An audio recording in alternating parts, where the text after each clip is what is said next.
Why do new Linux files never have execute permission by default? Meet umask. Every time you create a file or directory, Linux needs to assign default permissions. Umask is the mechanism that controls exactly which permission bits those new files and directories get. It applies automatically to every file and directory created within your current shell session. Here's the key insight.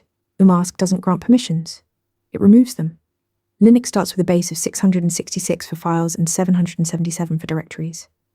Umask subtracts from that base. Umask of 022 strips write permission from group and others, giving you 644 for files and 755 for directories. Umask values use octal notation. The most common value is 022. Subtract it from the file base of 666 to get 644. Owner gets read and write.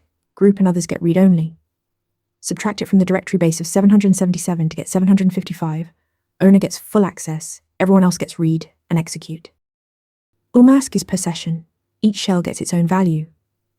Change it temporarily with the umask command, or make it permanent by adding it to your .bashuk or .profile.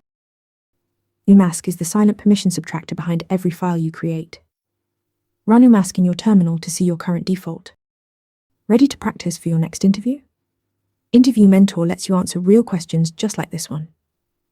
After each answer, you get a detailed grade and personalized tips to improve. Watch your scores climb as you keep practicing.